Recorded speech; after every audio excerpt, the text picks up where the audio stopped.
You filed your taxes this year. You sat at a screen and watched money leave your account. A percentage of everything you earned removed before you could decide what to do with it. You accepted this because that is how the world works. You earn money. The government takes a cut.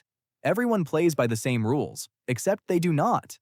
And the distance between what you believe about taxes and what actually happens at the top of the wealth ladder is not a gap. It is a canyon, and you are standing on the wrong side of it. In 2021, ProPublica obtained the actual tax records of the 25 richest people in America. Not estimates, not projections. The real numbers from the IRS. What they found should have changed the way every American thinks about money. It did not, because most people never read past the headline. Here is what the data showed. Jeff Bezos, the richest man on the planet at the time, paid zero federal income tax in 2007, zero in 2011.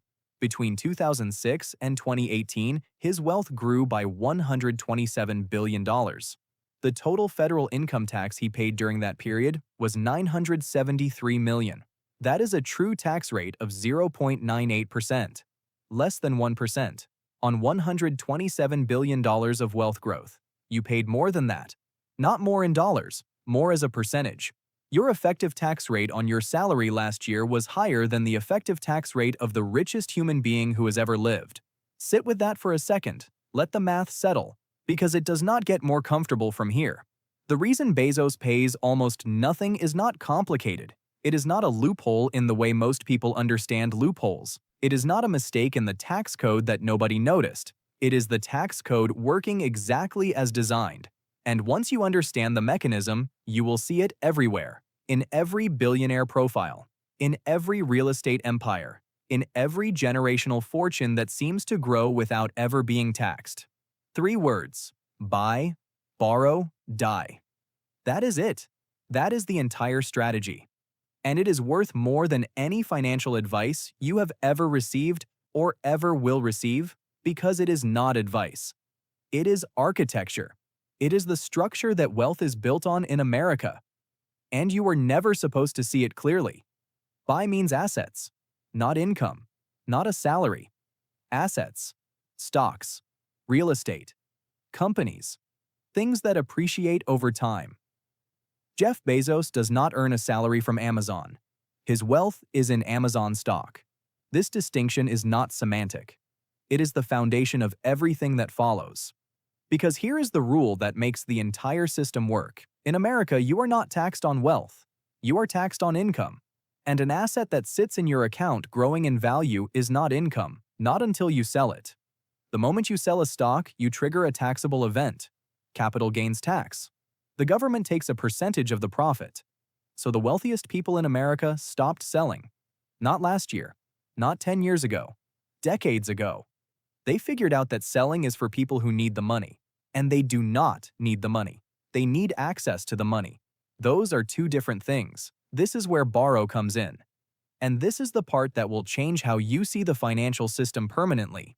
If you own $500 million worth of stock and you need $10 million to buy a house, you do not sell $10 million in stock. That would trigger capital gains tax. Instead, you walk into a bank, pledge your stock as collateral, and borrow $10 million at an interest rate between 1% and 3%. The bank gives you the cash. You buy the house. You pay a small amount of interest on the loan every year. And here is the part that matters. A loan is not income. You owe the money back. It is a liability on your balance sheet. The IRS does not tax you on borrowed money because in theory, you have to repay it. So you have $10 million in your pocket. You bought a house. You paid 0 tax. Your stock is still in your account, still compounding, still growing. The interest rate on the loan is 2%. Your stock is returning 10% on average. You are making 8% on money you never sold and never paid tax on. Every single year. This is not a loophole. This is the system. Banks have entire divisions dedicated to this. It is called securities-based lending. Morgan Stanley, Goldman Sachs, JP Morgan. Every major bank offers it to high net worth clients. The minimum is usually somewhere between $1 million and $5 million in pledged assets. The rates are lower than any mortgage or car loan you have ever seen because the collateral is liquid. If you default, the bank sells your stock and recovers instantly.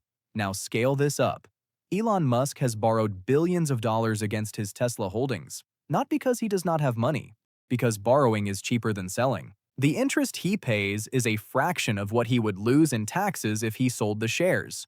Larry Ellison, the founder of Oracle, has pledged the majority of his Oracle holdings as collateral for personal loans. These are not desperate moves. These are optimized moves. Calculated, deliberate, legal. The math is simple. Borrow at 2%, earn at 10%, never sell, never trigger a taxable event. Let the assets compound uninterrupted for decades. The spread between what the assets earn and what the loans cost is the engine. It runs quietly. It runs legally, and it runs in the opposite direction of the system you are inside. But the most powerful part of buy, borrow, die is not the buying and not the borrowing. It is the dying. When you die in America, your assets pass to your heirs. But they do not pass at the price you originally paid. They pass at the current market value. This is called stepped-up cost basis. It is Section 1014 of the Internal Revenue Code. And it is the single most consequential tax provision that most Americans have never heard of. Here is what it means. You bought stock at $10 a share. Over your lifetime, it grew to $1,000 a share. You never sold it. You borrowed against it instead. You lived well. You paid almost no income tax. Then you die. Your heirs inherit the stock. But the IRS does not treat them as if they bought it at $10. It treats them as if they bought it at $1,000, the current market value at the time of your death. Every dollar of gain between $10 and $1,000 disappears from the tax code permanently. Your heirs sell the stock at $1,000. Their cost basis is $1,000. Their taxable gain is zero. They use the proceeds to pay off your outstanding loans. Whatever is left is theirs, tax-free. The government never collected on a lifetime of wealth growth, not because it was hidden, not because it was offshore, because the tax code was written this way, deliberately. You work, you earn, you get taxed, they buy, they borrow, they die, and the wealth transfers untouched. Now here is the part that is actually useful to you, because you are not Elon Musk. You do not have 500 million in stock to pledge. But the principle scales down. And the people who understand this have been using it at every level of wealth for decades. Real estate is the most accessible version. You buy a property.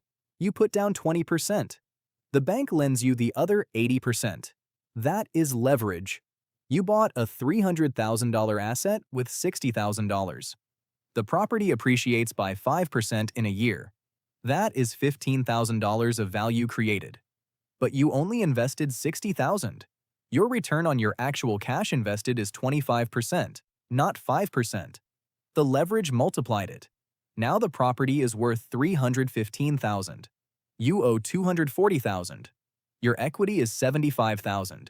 You go to the bank and refinance. You pull out $10,000 in equity. That $10,000 is not income. It is a loan against your property.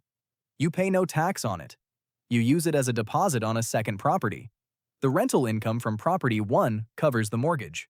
The appreciation continues. You never sold anything.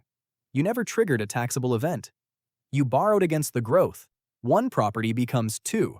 2 becomes 4. The debt is not a burden. It is the mechanism. Every sophisticated real estate investor in America operates this way.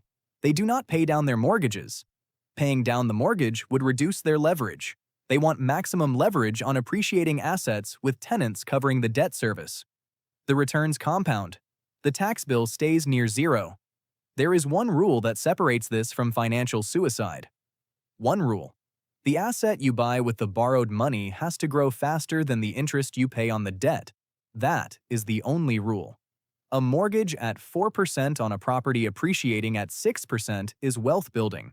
A credit card at 24% on a television that depreciates to zero the moment you take it out of the box is wealth destroying. The instrument is identical.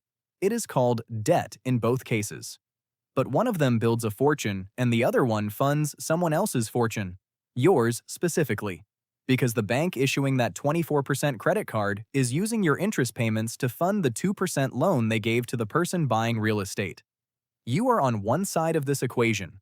You have been on one side your entire life. The side that pays. The side that earns income and gets taxed on every dollar.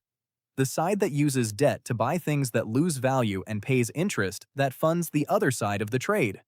The other side of the equation is the side that owns. The side that buys appreciating assets with borrowed money, lives on loans instead of income, pays almost nothing in tax, and passes the entire structure to their children with the tax slate wiped clean. Nobody sat you down and explained this. Not your school, not your parents, not the bank that gave you your first credit card at 19 with a 22% interest rate and a $500 limit. They all knew. Or at least the ones who built the system knew. And the rest just never thought to ask why the richest people in the country seem to pay the least. Now you know. The question is not whether this system is fair. You already know the answer to that. The question is which side of it you are going to be on. Because the system is not going to change. It was not built to change. It was built to transfer wealth from people who earn to people who own. And it does that every single day with extraordinary efficiency. Buy, borrow, die. 3 words. The most expensive lesson you were never taught. And now that you know it, the only thing more costly than learning it late is never learning it at all.